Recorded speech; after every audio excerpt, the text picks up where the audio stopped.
Okay, this video is not to compare old engines against new engines and stuff like that. I know technology kind of get better with time, and sometimes some stuff just needs to be left alone. If it ain't broke, don't fix it.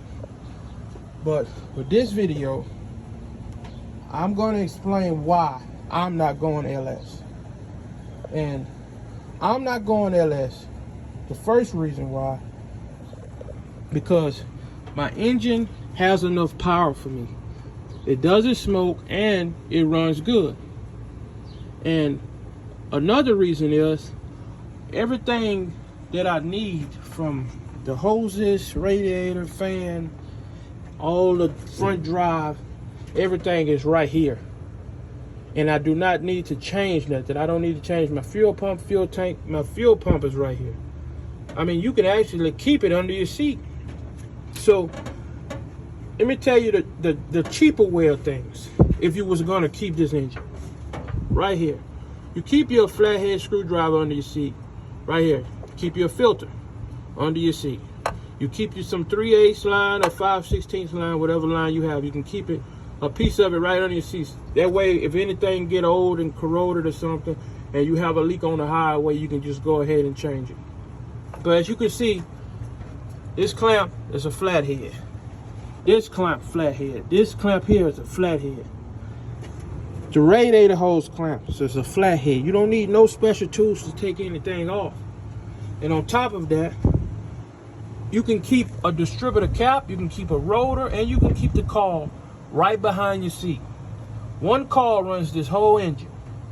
Those spark plug wires, all of your wires are not going to go bad at the same time. So you don't need to have wires under your seat.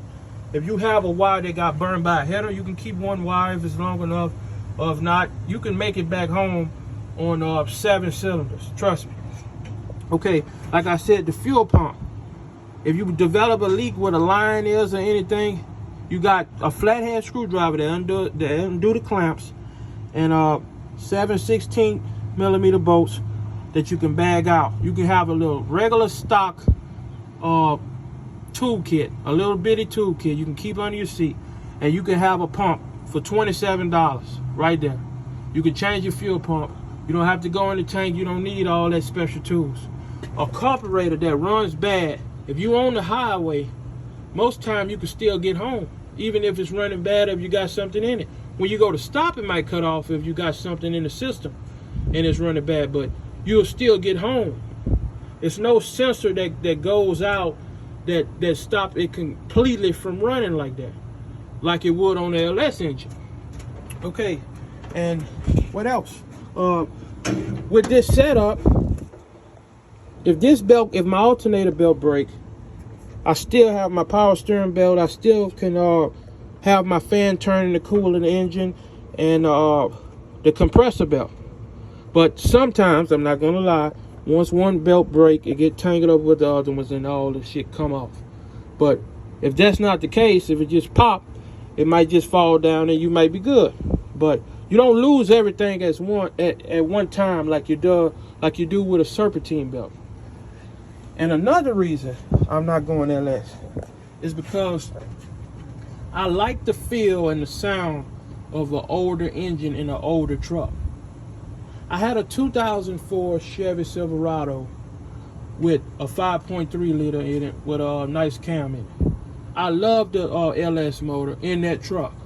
I really did. I couldn't see putting this engine in that truck. I loved that motor with that truck simply because it was just straight plug up. You didn't have, everything was already built for an LS. So I wouldn't take a LS engine and put in this truck because I don't see these trucks, I mean, maybe back then as a daily driver.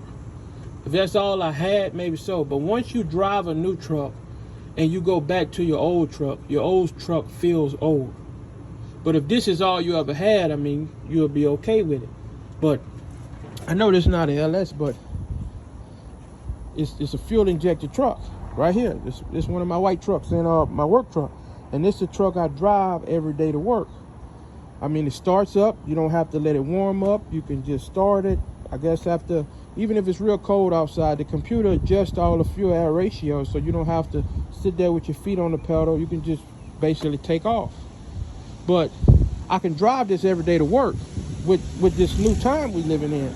Do I want to drive this every day to work? No, but if I had to, I would still use this setup. I would still use it. Now, if you want a nice, completely clean truck with a nice LS engine in it, I mean, they do look good sitting in an old truck. Don't get me wrong. I'm not knocking them. I'm just saying why I wouldn't go LS.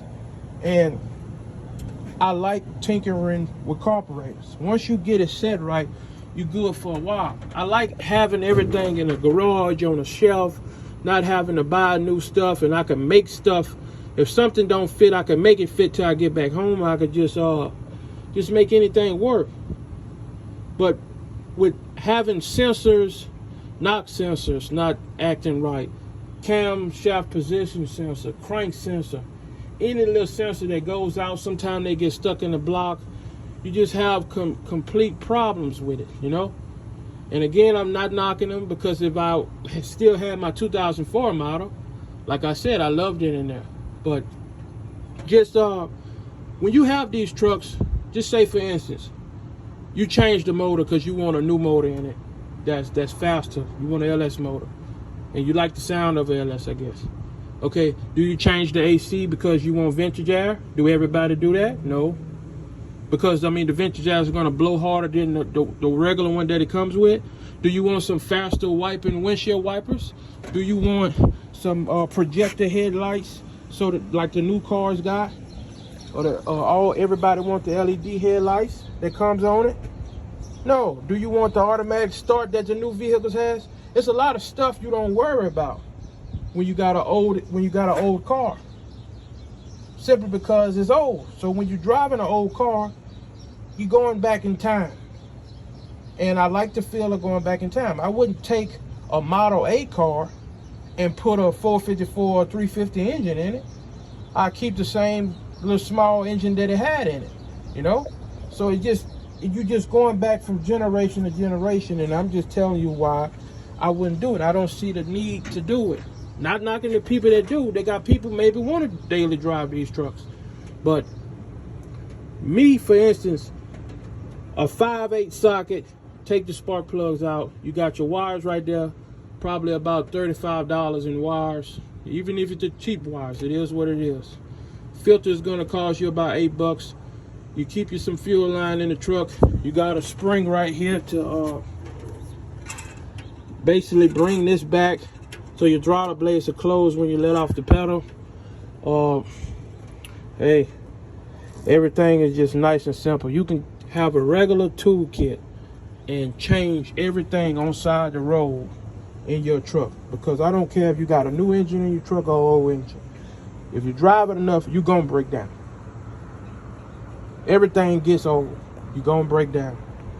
And you just putting new engine problems in an old truck. That's all you're doing, to me. So thank y'all for watching. That's my reason why I wouldn't go LS. And when I say I wouldn't go LS, that don't mean I don't want one with a LS. That don't mean that. But for me to take all of this out and rearrange it and go LS, no. But if I was to get one on a good deal to have a LS, yes, I would get it. And I would see, you know, I would have everything that they put on it or it comes with, and I would just have a different experience with one with a LS. But for me to do it myself, no, it ain't worth the trouble, because I mean, you're still driving the truck. The truck is the same truck. So if your truck drive bad and you got slack in the steering wheel, I mean, hey, it's the same truck. You just got a different engine. So all the problems don't go away. It might go away having carburetor problems, but that'd be the only thing go away. You still got everything else you got to tend to underneath the truck. So thank y'all for watching, and catch you on the next one.